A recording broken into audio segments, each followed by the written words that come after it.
Oke, bismillahirrahmanirrahim. Assalamualaikum warahmatullahi wabarakatuh. Waalaikumsalam warahmatullahi wabarakatuh.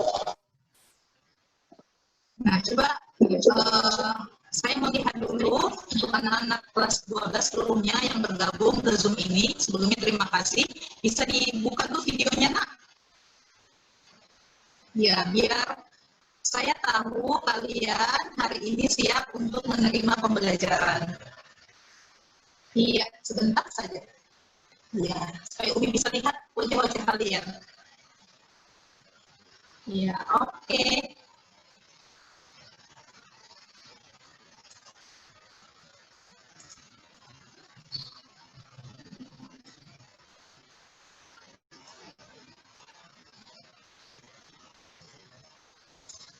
Ya, pertama-tama puji syukur kepada Allah Subhanahu wa Ta'ala, yang mana pada hari ini kita masih diberikannya nikmat kesehatan sehingga kita bisa kembali bertatap muka walaupun hanya via Zoom seperti saat ini. Salawat dan salam kepada marilah kita senantiasa berikan kepada Nabi Muhammad SAW. Nah, pada pertemuan kita yang kelima ini, kita masih dalam pembahasan bab yang sama, yaitu tentang perlindungan dan penegakan hukum di Indonesia.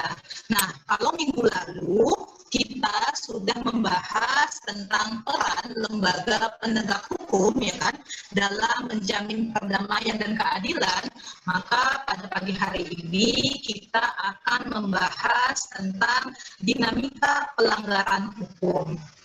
Nah, tentu pada materi kita pada pagi hari ini, pada pelanggaran hukum ini, tentunya kita akan mengetahui apa-apa saja yang menjadi pelanggaran hukum di Indonesia, serta bagaimana sanksi-sanksi yang didapatkan oleh para pelaku pelanggar hukum.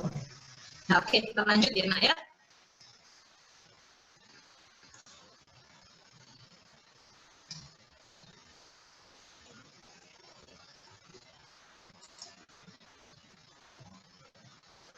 Ya, adapun indikator pembelajaran kita pada pagi hari ini yang pertama, agar siswa mampu menjelaskan berbagai pelanggaran hukum. Kemudian, yang kedua adalah siswa mampu menjelaskan macam-macam sanksi atas pelanggaran hukum. Selanjutnya, siswa mampu mendeskripsikan partisipasi warga negara dalam perlindungan dan penegakan hukum. Ya, sebenarnya apakah yang menjadi definisi dari pelanggaran hukum? Nah, jadi kalau kita berbicara tentang pelanggaran hukum, nah tentunya adalah pelanggaran hukum itu merupakan tindakan yang tidak sesuai ataupun bertentangan dengan aturan-aturan yang berlaku. Tentunya aturan-aturan yang berlaku di sini adalah hukum yang sudah dibuat ataupun disepakati oleh sebuah negara. Nah, seperti di Indonesia kita punya dua hukum ya, karena secara bentuknya punya dua hukum. Yang pertama hukum tertulis dan tidak tertulis. Nah, hukum tertulisnya itu seperti apa, Mi? Nah, hukum tertulisnya itu adalah contohnya Undang-Undang Dasar ya, karena 1945. Sementara untuk peraturan tidak tertulisnya ataupun hukum tidak tertulisnya itu bisa berupa norma hukum, norma agama, norma kesusilaan, ataupun norma apalagi kesopanan. Nanti kita bahas satu persatu. Serta kebiasaan-kebiasaan ataupun adat istiadat yang sudah dianggap ataupun dipedomani sejak lama di suatu daerah. Itu dia. Jadi pelanggaran hukum di sini adalah para orang-orang yang dia bertentangan dengan aturan-aturan yang berlaku. Jadi peraturan tersebut adalah hukum yang telah ditetapkan oleh pihak yang berwenang. Contoh kasusnya seperti apa? Kasus pembunuhan misalnya, perampokan, pemerkosaan, ya, karena penganiayaan, dan lain-lain. Jadi kasusnya adalah hampir sama dengan kasus-kasus tindak pelanggaran hak asasi manusia. Kita lanjut ya, paham sampai sini? Nah, apa sebenarnya penyebab terjadinya pelanggaran hukum? Kenapa sering kali kita temui para pelanggar hukum, baik itu misalnya di lingkungan sekolah, lingkungan keluarga, masyarakat, bahkan negara. Jadi ada dua faktor yang menjadi penyebab pelanggaran hukum. Yang pertama adalah pelanggaran hukum oleh si pelanggar itu sudah dianggap sebagai kebiasaan. Nah, jadi kita menganggap bahwa suatu kondisi kegiatan yang kita lakukan itu oleh si pelanggar hukum itu sudah dianggap sebagai hal yang wajar.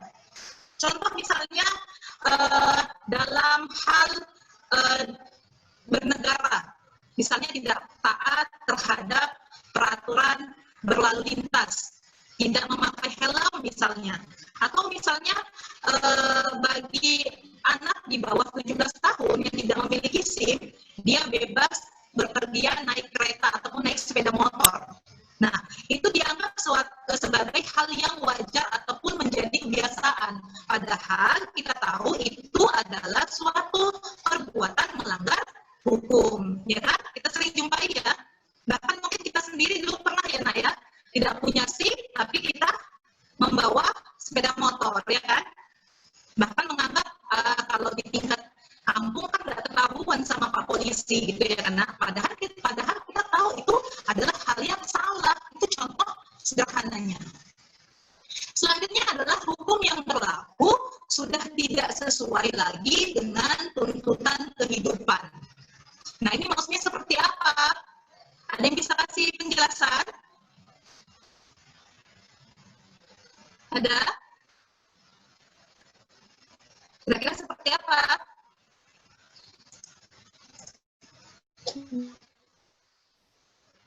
Maaf?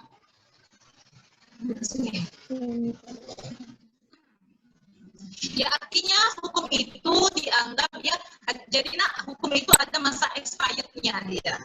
Jadi jika misalnya sebuah hukum yang berlaku di suatu masyarakat sudah tidak sesuai lagi dengan perkembangan kehidupan di suatu masyarakat itu, maka terkadang orang-orang itu menyimpulkan bahwa itu boleh dilanggar.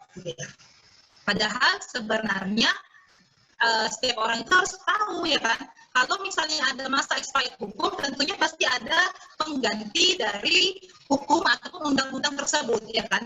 Artinya apa? Pasti ada revisinya. Kalau ada penggantian undang-undang dari tahun sekian ke tahun berikutnya, pasti tentu itu revisian. Bukan artinya apa? Seseorang berhak melanggar sebuah peraturan yang sudah ada sebelumnya.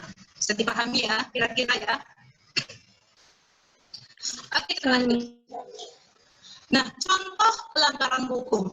Jadi pelanggaran hukum itu sering sekali kita temui dan jumpai di tengah-tengah kehidupan kita. Contoh misalnya paling sederhananya saja adalah di lingkungan keluarga, lingkungan sekolah, lingkungan masyarakat, bahkan lingkungan bangsa dan negara. Nah, jadi kalau lingkungan keluarga, tentu pasti kita sendiri juga pernah melanggar aturan-aturan yang dibuat oleh pihak keluarga kita.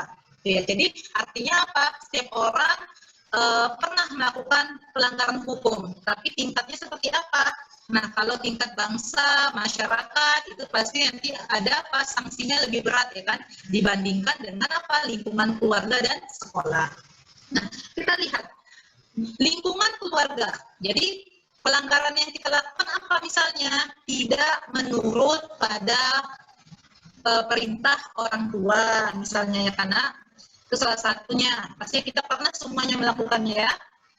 Nah, lingkungan sekolah, berpakaian tidak rapi, tidak mematuhi tata tertib sekolah, dan lain-lain sebagainya. Nah, itu merupakan contoh pelanggaran hukum di lingkungan sekolah.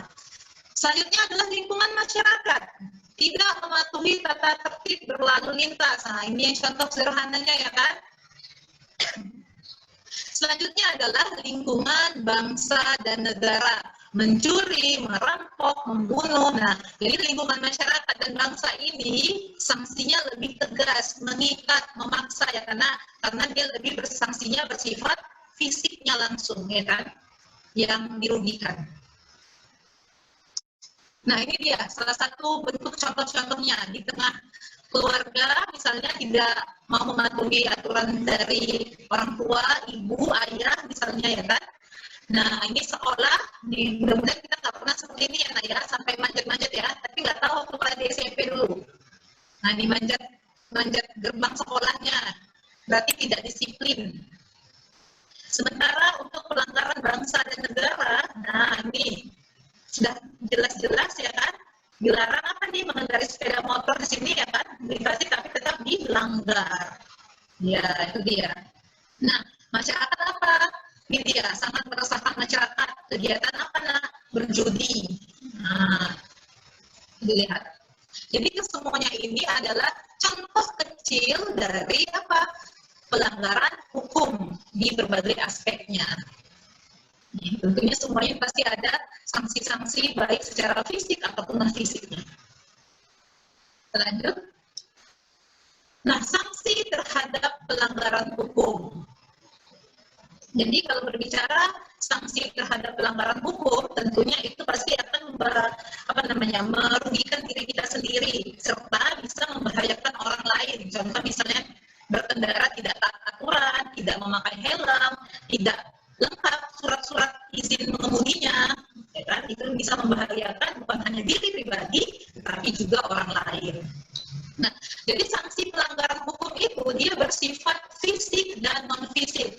Apa maksudnya fisik dan non fisik? Artinya dia bisa pelanggaran itu sanksinya bisa terkena diri sendiri secara nampak ataupun tidak nampak. Nah, contoh misalnya apa? Dalam sanksi pelanggaran hukum misalnya membunuh orang. Apa sanksi fisiknya? Pidana kurungan misalnya ya kan, itu kan bersifat fisik ya nak ya, langsung fisik kita yang dikenai kerugian, dikenai sanksi kurungan ataupun penjara ya kan, sekian belas tahun misalnya gitu, beberapa tahun, atau misalnya denda uang seperti itu dia. Kalau misalnya melanggar rambu lalu lintas, denda uang, diambil surat-surat kita ya, karena itu bersifat fisik maksudnya. Nah, non fisik apa? Nah, untuk non fisik ini adalah sanksi-sanksi bagi pelanggar hukum, yaitu misalnya melanggar norma-norma hukum yang sudah disepakati di Indonesia. Nah, kita kan tahu tadi ya, kita bahas sebelumnya bahwa Indonesia juga sangat mematuhi yang namanya norma-norma yang ada di Indonesia, seperti norma kesusilaan, norma kesopanan, ya karena norma agama. Nah, ini sanksinya bersifat non-fisik, artinya tidak kita rasakan langsung sekarang ini, tapi berdampak di kemudian hari. Nah, itu dia. Bisa dipahami ya? Bisa. Oke. Nah, apa tadi? Coba Abdi bisa jelaskan kembali. Apa bersifat fisik dan non fisik, artinya apa Abdi? Kalau paham, coba ulangi lagi penjelasan saya. Halo Abdi.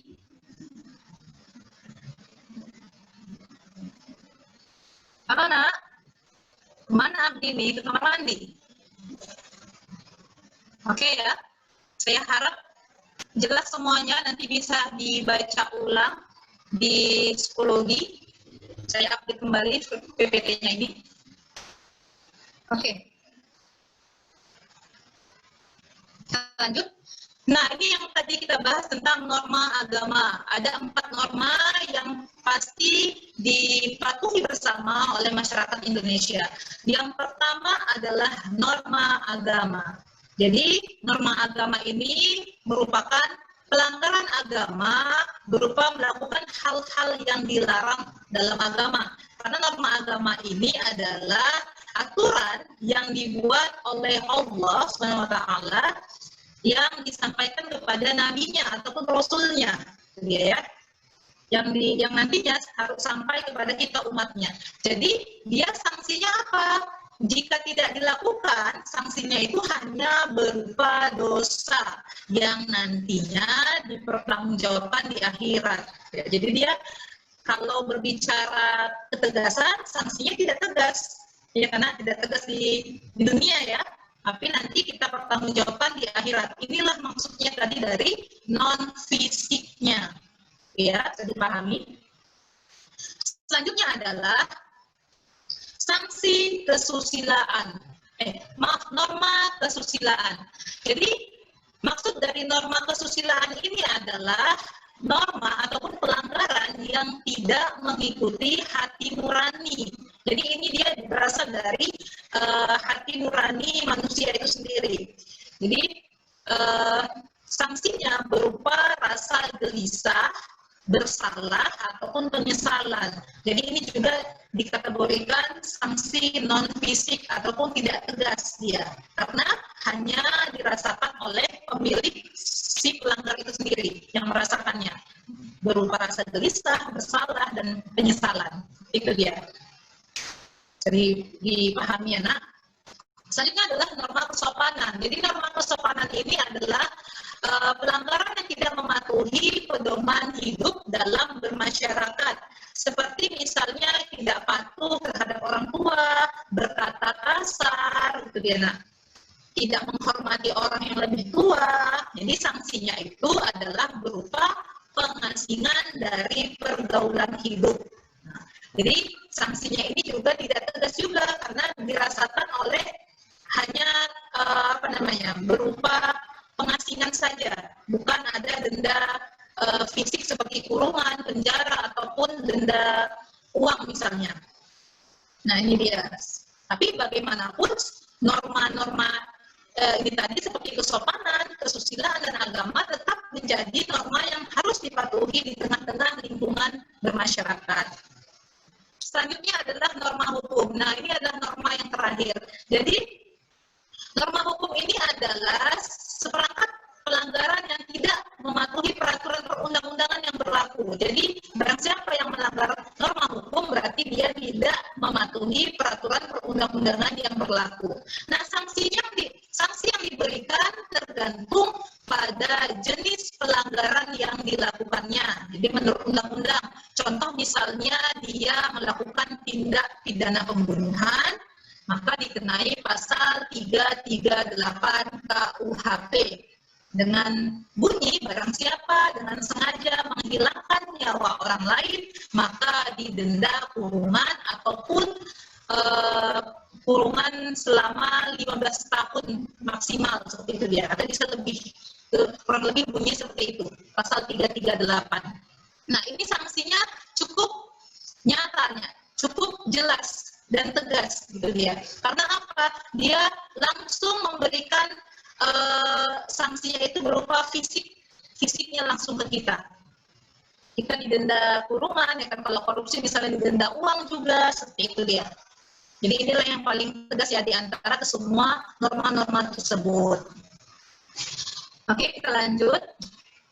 Nah ini tadi ya, dia tegas, nyata, bisa dibaca bersama-sama.